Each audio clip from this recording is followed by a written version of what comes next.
Destiny 2 Shadowkeep. First word that comes to mind, lackluster. Why do I say such? Well, I have some notes written. Talked to a few of my clanmates, a few of my friends that I know, been playing since D1 Year 1, all the way back since the beta. And I want to recommend that majority of the old school players that want to play this game again, skip this for now. Hold off on buying Shadowkeep. Give it some time so that Bungie can get this game back on track, because I would say last season, the season of Opulence, was a great season. You had the Chalice. You can make whatever weapon you want. That was dope. It's freaking amazing. But ever since Shadowkeep dropped, the same problems that we had from D1 to the original D2 is starting to rear its ugly head once again. But this time, with added seasoning on top, to make it even more disgusting. Don't believe me? Well, let's jump right into it. First, I want to talk about monetization. Because right now, if you get the season pass, like me, who was a freaking dummy, you have access to this. This is a series of things that are kind of pay to win. I would say close to, but not 100%. I would say 78% buy to win. And allow me to explain. Right now, if you bought the season pass, right?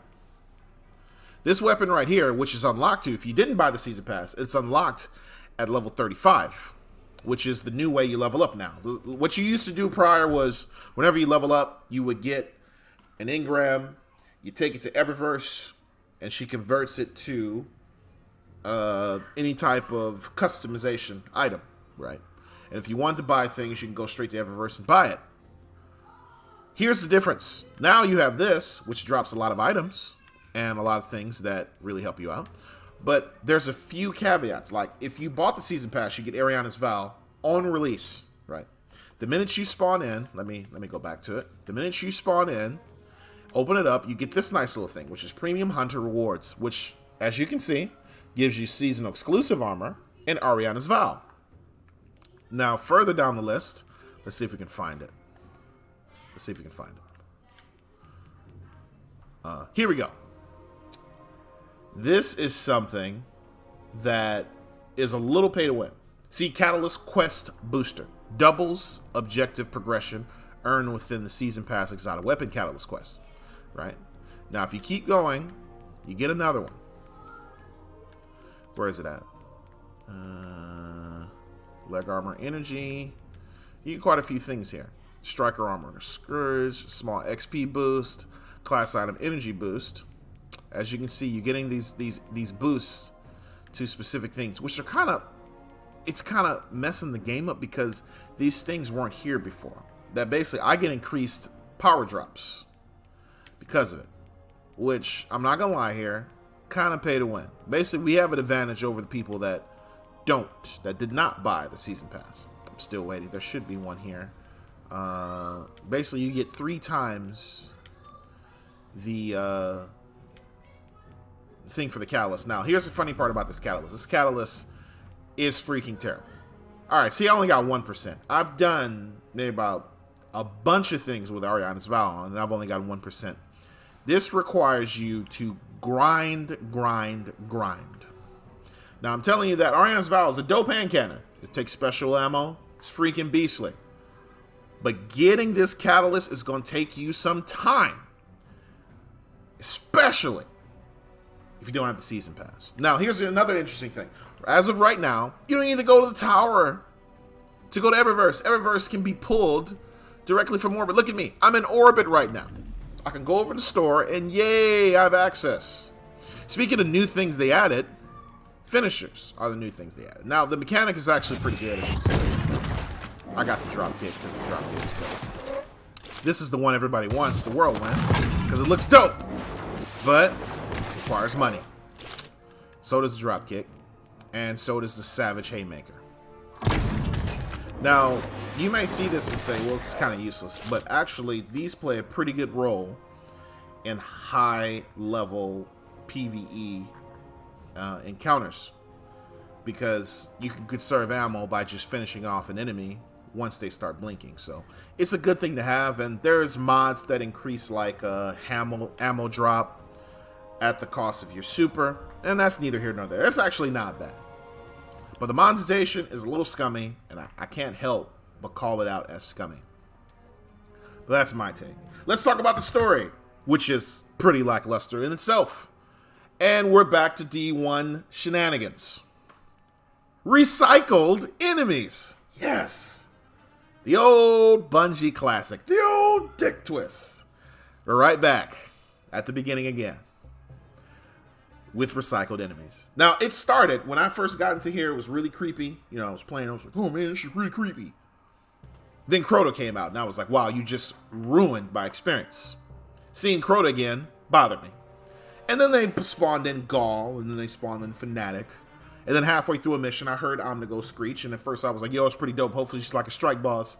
No, she's just a regular nightmare boss, which is essentially a small mission that you run through and do what you do in Destiny. Shoot niggas in the face. Congratulations. This is Shadowkeep. Trash. Story was terrible. Now, weapon changes, there's a lot of people upset about hand cannons being nerfed. I, for one, am upset about it too. They got extreme range nerf in PvE and PvP. They can't hit jack. Now, the funny part is their accuracy is really good, but the damage is just trash. That's neither here nor there. It's not that bad. It's a workaround. You know, there's a reason why I'm chasing a Not Forgotten right now, because it has the best range out of the 150 classes, so I'm going for that weapon. Now, PvP took a huge hit also. Overall, let me show y'all this. This is pretty interesting.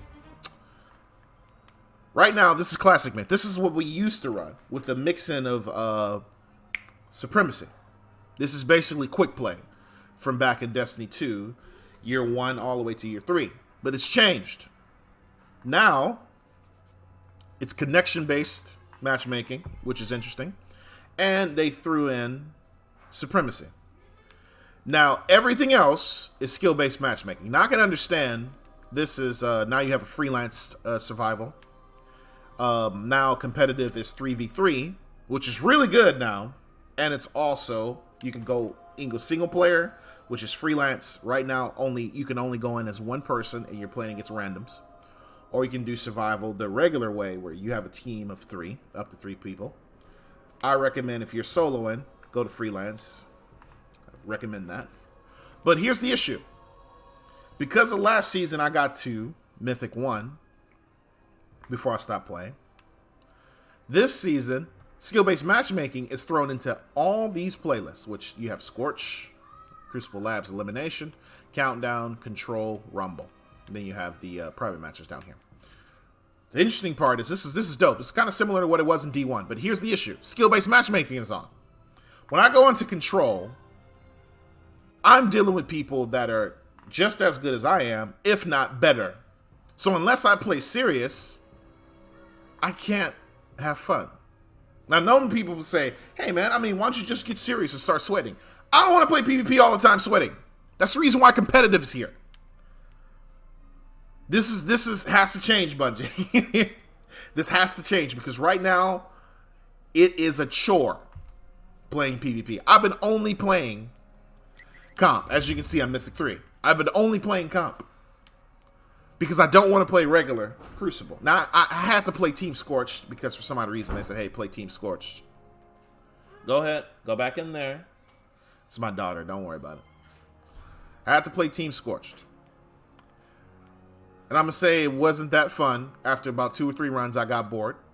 That's usually what happens. I haven't played the Crucible Labs Elimination yet. I'm going to be honest, skill-based matchmaking is kind of trash. They need to take it out of regular Crucible and just keep it as it is in here. But you got to have a mix between skill-based and connection, because the lag is, it is terrible as of right now. Lag is the biggest problem with PvP as we speak, because everything isn't about connection, it's about skill. It's just freaking terrible. Now, Raid. The Raid is dope. Not gonna lie here, I actually enjoyed running the Raid pretty good. I actually enjoyed doing the in-game content, which is actually where everything is. The Vex Offensive is terrible, though. Let's be honest here. Trash. Bring back the Chalice of Opulence. I want that. Because Vex Offensive is doo-doo butter. It does shower you with loot, but it ain't fun to play. After playing it about 2 times, I said, yeah, I'm done here. I don't want to play this again.